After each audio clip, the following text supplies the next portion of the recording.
This is Tom from Tom and Ruth Podcast. Today, I want to thank everybody for always coming on our channels, and thank you so much. Another beautiful day here in the Philippines.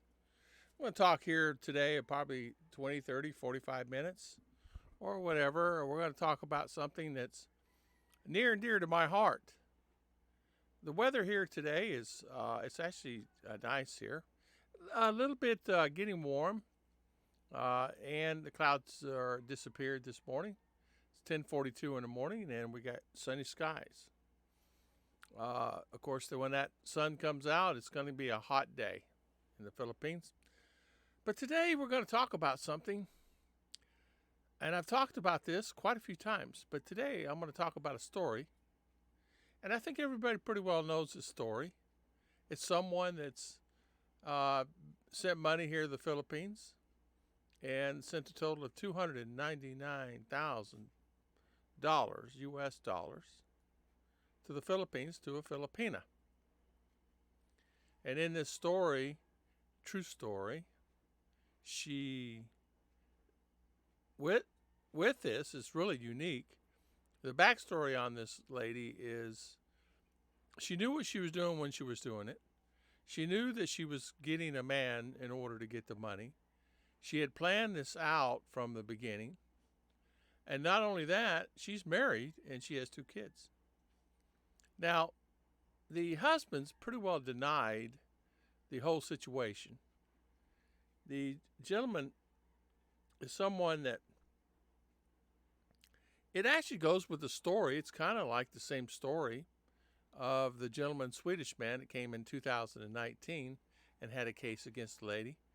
It's almost identical to the story. That guy was a Swedish man. This guy here is a American I'm going to be talking about today. And same amount of kids, except this lady had younger kids than the Swedish family did. But here's the thing that I find quite interesting about the story is a man has $300,000 US dollars, and he sends someone within a 2.5 year time frame, $299,000 of hard-earned money. I don't care what you do, if you work a job or whatever, it's hard-earned. You've earned that money hard. And you don't realize that that money is something that can go a long ways here. How long did she survive on that money here? I suspect that she probably survived a pretty good amount of time, and but bought many things. She bought a car, she bought a house, she bought some land. She didn't buy a jewelry or anything like that, or any gold or anything like that, but she bought all kinds of material things that she wanted, like the truck wanted she has a car, he has a multi-cab. The farm that they bought, they paid quite a bit of money for. I think they paid about 3 million peso for. And I don't know the square acres or anything about it, or hectares. But remember, $300,000 can go a long ways. That's 15 million peso. So 15 million peso, spend $1 million a year for 15 years, kind of have an idea there. Or 250,000 for 20 years, 30 years, and bar that something else doesn't happen. That's the thing that I was talking about is, we all know that sometimes maybe the person, I always ask myself, is that person in their right mind to send $300,000? I mean, what does the guy think? Sending $300,000. He didn't send it all at one time, but he sent it. I think the first one he said he sent $1,000, and the next one he sent was another $1,000. Then he would do lump sums of $5,000 and $10,000. $10,000 is 500,000 peso. Now, I don't know about you, guys. I just have to say this: the ones that are listening to this, if you plan on sending $1 to the Philippines and you don't know the person, be prepared to lose it. If you have money that you're prepared to lose, if I don't care if you send 100 or 500 or 5,000. An example for me, when I first arrived, no, excuse me, when I first started dating, I dated many different Filipinas. And one of the Filipinas asked me if I could help her son. He's really sick in a hospital, medical bills. She actually had a picture, no video, but a picture of him in the hospital and had multiple pictures. No red flags went up because I was innocent. I said, oh, wow, he's really sick, huh? Yeah, he's really sick. We need 20,000 peso, which is $400. Can you send me money? Well, reluctantly, I said, sure, I can help out. So I sent her $400. Now, remember, I had been dating her probably for about 6 months at that time. Then no money was sent. Then we need another 20,000 to pay the hospital bill. Well, don't they have Philly Health and something? Oh, yeah, they do, but we need additional because of this. So I sent her another $400. That's $800. Then, as time goes on, another 3 weeks later, 4 weeks later, sir, I need another, I need another $200, 10,000 pesos. What for medication? I was like, wow, man, okay. I've fallen off roofs and everything else. I never spent that much on medication. What kind of medication is taking? Well, they need this and need that. So, okay, I sent it. I sent a total of $1,500 to this lady, and come to find out, later on, I caught her in a couple of lies to me. And one lie was the son came home from school, and I happened to call, and they had it set up with Skype. And so she was not there. And I said, and I knew that he answered it because I've seen him many times. I said, so how you feeling? He goes, I feel good. How's school? Good. You taking any medication? And he said, medication. And I said, you taking any medication? He said, for what? And I said, aren't you taking medication for your hospital? What hospital? Then all the red flags started just popping into my head like, what has she been telling me? Your mom said you're in the hospital, and all of a sudden the machine went blank. I mean, he cut me off. So later on, about 2 hours later, of course, I'm fuming. She calls. I answer. I'm on Skype. I say, so what's the deal with your son there? What's going on? You didn't go in the hospital? Oh, yeah, he was in the hospital. And I said, well, put him on. Oh, he's not here right now. And I said, well, I know you scammed me, and I know that you took advantage of me, and there'll be a day when that comes back on you. I sent you a total of $1,500, which is 75,000, 80,000 peso. So I know that money is something that, I work hard for that money. It's not like it's free. It's not like I just wake up in the morning and I can print money and go get it off a tree. So she says, well, I'm sorry. Mistake, and apologize. I said, it's okay. So I'll cut the cord with you, and thank you so much. That's it. Done. Walked away. So about a year, I didn't talk to anybody or do anything. Then I started going back on dating again. But I know with this gentleman from USA, what he did, he just kept doing it. They would talk on a regular basis. Now, remember, this girl was married, and she had a couple of kids. And I guess the husband had to know. There is no way in the world the husband would not know that she's in a relationship. Well, this American, I said to him, so what'd you do? He said, I came there and I sued her. So he came here and tried to get an appointment with Ralphie. Ralphie was really busy with other cases at that time. But long story short, he sued her, went into the barangay and got the paperwork and went through the process. And he sued her, and he sued her for the $300,000. Now, how he found out that she was scamming him was kind of like the same situation with me.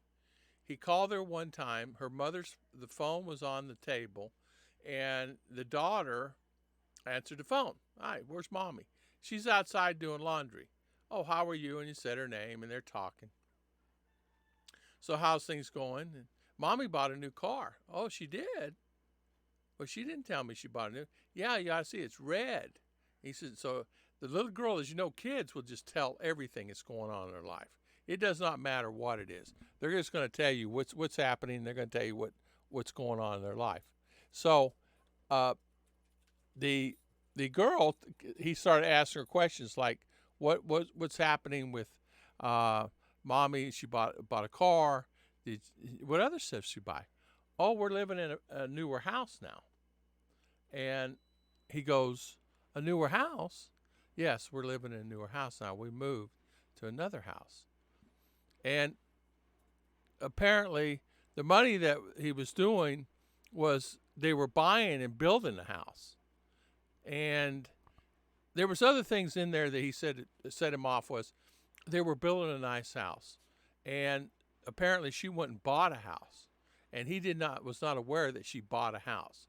And he's not really aware that she went and bought a car. He didn't send money to buy a car. He sent money so she could buy a tuk-tuk for one of her family members.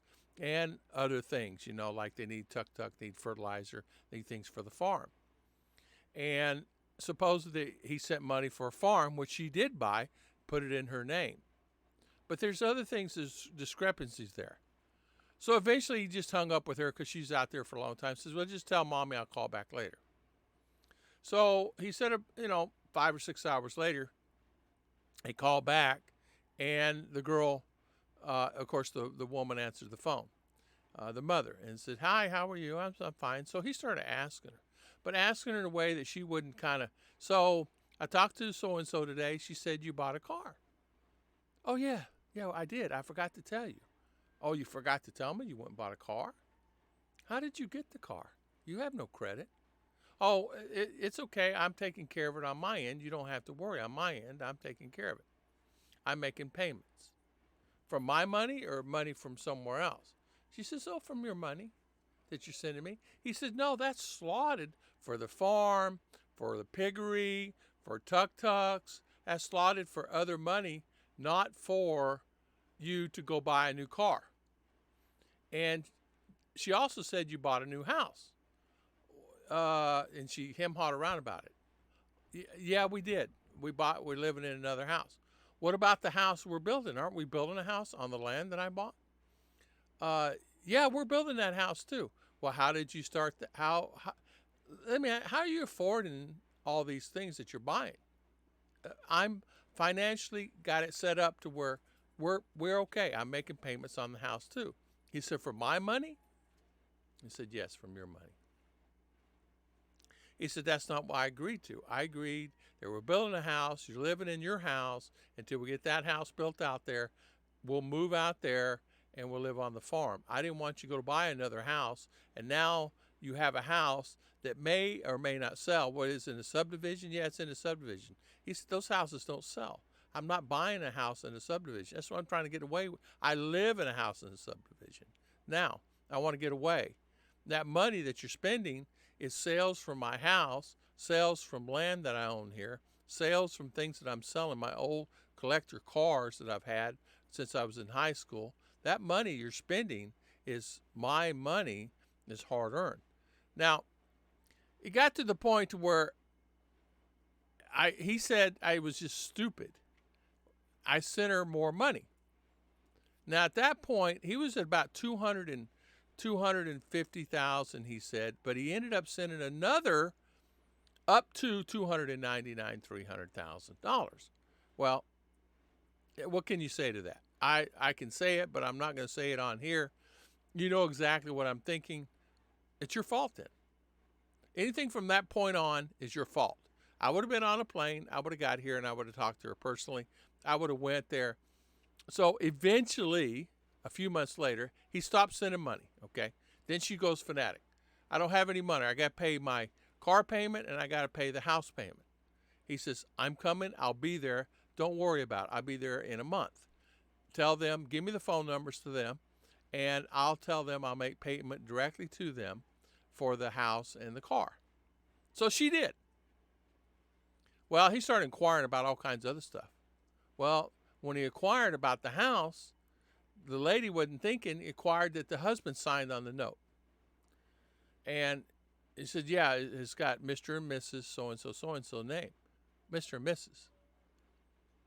And the girl didn't even think anything about it other than he's just going to make a payment, like make a payment.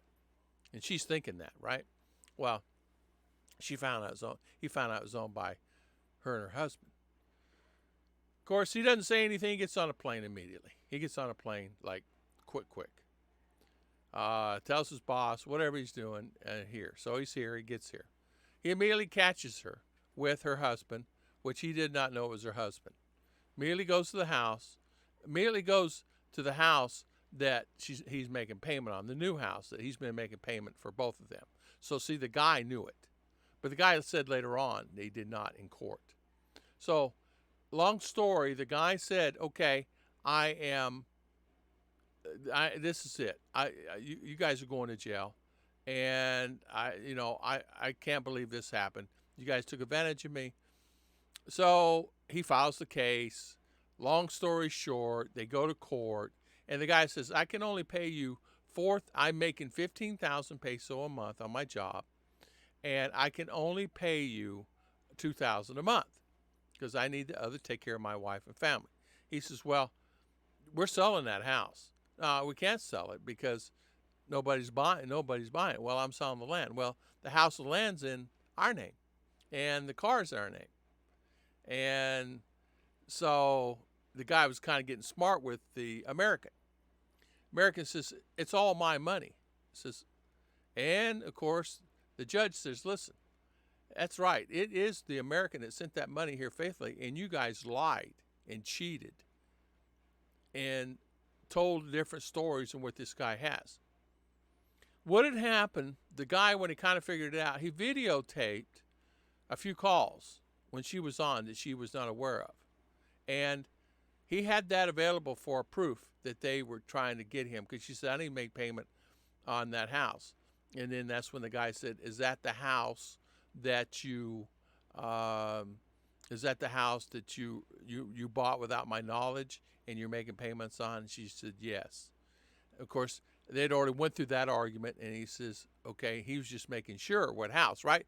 But she didn't know what she was doing there in that aspect. So the American taped her doing that and talking about the car, talking about the farm they bought. They bought a farm, just basically land. There's a piggery out there. They got pigs. Bought a multi-cab, bought a car, bought a house. So as you can see, a lot of money is transpired. Now, not 15 million pesos transpired, but where's all the rest of the money? What money? It's gone. There's no money left. So you have no more money left. No, it's gone. Where did it go? It's just gone. This, that. Well, how did you spend, 300,000? Where did it go? Did you buy other property? So long story short, they made an agreement that the guy's going to pay 2,000 peso a month until. And he doesn't pay that. Judge made him sign on it. The guy said, listen, I want to put you guys in jail. Judge says, you have the right to put them in jail. So that is the latest on that story, meaning that is it. I don't know anymore. He's not replied back to me in the email. This was a couple of weeks ago when I got all the information. He's busy trying to survive, and recover from the this agreement he had here. His intentions was to come here. His intentions still is to come, but it's mainly to clean up the mess, get as much money he can get back, and try to recoup some of the money that he has that he's lost. And he said that there's not too much he can do about it other than try to figure out how he can recoup that money. And so I told him, you're not going to recoup any money other than a few $100s. You won't even get to second base with it. You won't even make it to, even if they go beg and borrow everybody, they wouldn't ever be hard for them to come up with, 100,000 pesos, $2,000, much less $299,000. So that money is gone. So guys that's coming to the Philippines, think first about sending $1 Don't send money to the Philippines to anybody. So many guys got taken on. So guys, this guy's embarrassed. Okay, and I was embarrassed. I'm embarrassed. I got taken for $1,500. Ruth, when I met Ruth, she didn't ask for anything. Are you okay? I remember one time she ran out of charcoal, ran out of wood. I remember that. And how I knew it, she didn't tell me. They were cooking this, that, and other. And I remember sister saying, "You got any charcoal? No, I'm out. You got any wood? No, I'm out." She says, "Okay, you eat dinner over here. We'll cook over here on the propane." Ruth had no propane at that time. She had propane. She had the unit, but she didn't have the tank, to fill it up. And that's probably 50, $60. And Ruth was really watching her money, and so she would go collect wood and do whatever she needed to do. So shout out her for that. And of course, I sent her money. I did send her money after about 7 months, and I didn't send her a lot. I sent her $100. It was 500 peso. 5,000 peso, so she could go get whatever she needed to get. And then I did send money for a birthday for both of them, because their birthdays are on the same day. Both birthdays, the baby was born on Ruth's birthday. What's the odds of that? I sent them money for that, and that's it. And right before I got on the plane, like 2 weeks before I came on the plane, I said, "Rent that apartment we talked about." I sent her money for that. I got on a plane, and it was only $100. So I knew worst case scenario, what would I be out? $300-400. So that's okay, because as you know, you spend that going out to eat at lunch or dinner or somewhere like that sometimes. Sorry, I'm going over here. My phone keeps stopping. I have this on speaker and it keeps stopping, and so sorry for that. So that's the story. I'm sorry that the guys get taken advantage of, but they are. It's just the way life is. I got taken advantage of. But no, $299. If I had $299,000 I don't know, to be honest with you. I would build here, but it would be a vacation home to vacation. He was coming here to live and then just travel back and forth a few months at a time. And then that would work out properly for him. But he was coming to live. He since has changed his mind. He's staying in the States, and he's purchased another piece of property that he already sold his house, and he's purchased another piece of property with the sale of some other things he sold. He had to sell a couple more cars that he had since high school.